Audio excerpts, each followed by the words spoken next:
Bonjour à tous, bienvenue à notre méditation quotidienne. Alors aujourd'hui, nous allons terminer la première lettre aux églises, euh, cette lettre qui est destinée à l'église d'Éphèse, une église qui avait été fondée par l'apôtre Paul, et une génération s'était passée. L'église qui avait été instruite, une église remplie de zèle, une église qui avait vu défiler en son sein des serviteurs de Dieu qui étaient bien connus dans les églises du premier temps, comme par exemple l'apôtre Jean, l'apôtre Paul et aussi Timothée. Maintenant, cette église est en difficulté.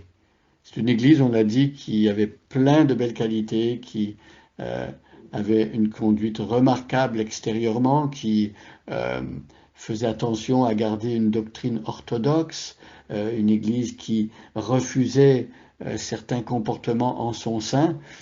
Et voilà, Jésus avait beaucoup de bonnes choses à relever dans cette église, mais on a vu que cette église était en train de perdre son premier amour. Elle avait perdu son premier amour, elle devenait froide et ses actions devenaient mécaniques, sans âme.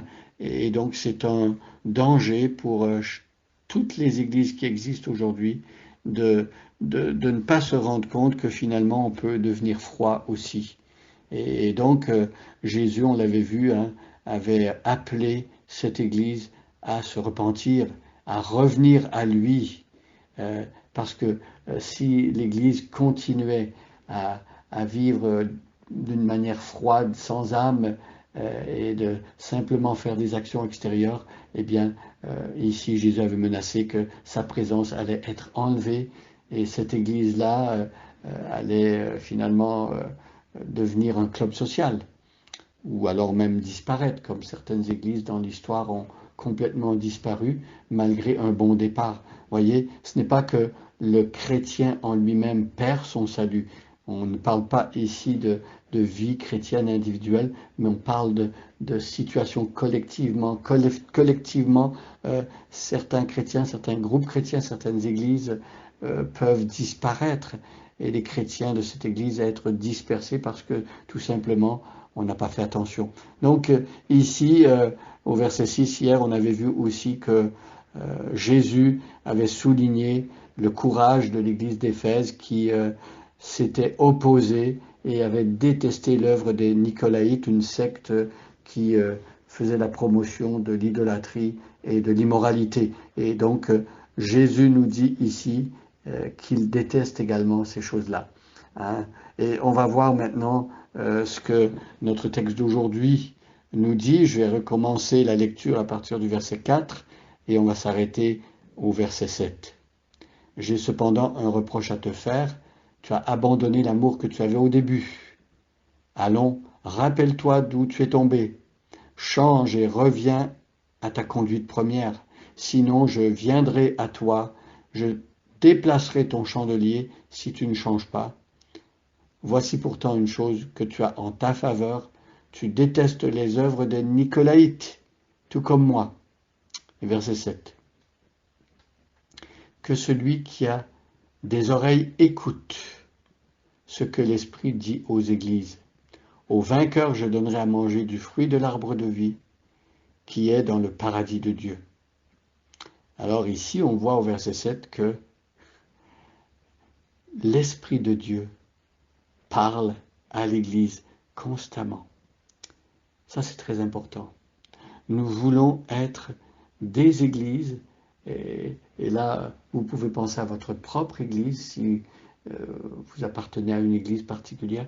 Nous voulons être des églises qui sont à l'écoute du Saint-Esprit. L'Esprit parle aux églises et nous sommes invités à écouter, à ne pas se boucher les oreilles, à ne pas laisser le bruit d'autres choses nous empêcher d'écouter.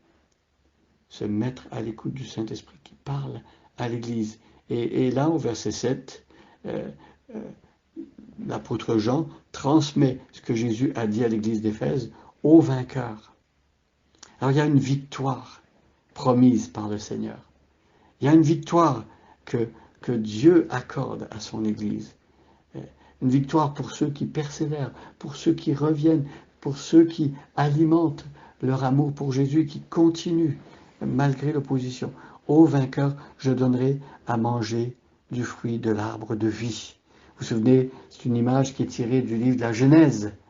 Après le péché d'Adam et Ève, quand ils ont pris le fruit de la connaissance du bien et du mal, eh bien, Dieu les a chassés du jardin d'Éden, et Dieu avait mis des anges devant l'arbre de vie pour ne pas permettre à ces êtres humains d'aller chercher de cet arbre de vie et de le manger, parce que si Adam et Ève avaient mangé dans leurs conditions de pécheurs, de déchéance telle qu'elle était à ce moment-là, si Dieu avait permis qu'ils mangent de cet arbre de vie, bien, ils auraient été condamnés éternellement.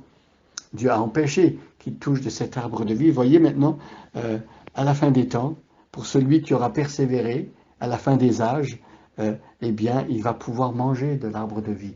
Il va pouvoir entrer dans l'éternité, et une éternité où lui-même, sa vie, la vie de son Église sera renouvelée complètement, où Dieu aura effacé tout le mal, où il n'y aura plus de souffrance, et Dieu aura essuyé toute larme de nos yeux. Et donc c'est une belle promesse. Aux vainqueurs, je donnerai à manger du fruit de l'arbre de vie, qui est dans le paradis de Dieu. La promesse ici, c'est que celui qui persévère, celui qui reçoit l'amour de Jésus, qui garde les yeux fixés sur Jésus pour en retour aimer le Seigneur Jésus, eh bien lui, il va être dans le paradis de Dieu. Et donc c'est une bonne nouvelle. Le chrétien qui va être renouvelé par le Seigneur, qui va continuer jusqu'à la fin parce que Dieu lui en donnera la force, eh bien il va être un jour dans le paradis de Dieu. Quelle bonne nouvelle. Nous remercions le Seigneur de ce qu'il nous a promis, qu'on puisse se nourrir de l'arbre de vie et qu'on puisse passer l'éternité avec lui. Alors soyons reconnaissants. Bonne journée à chacun et à chacune, et soyez bénis.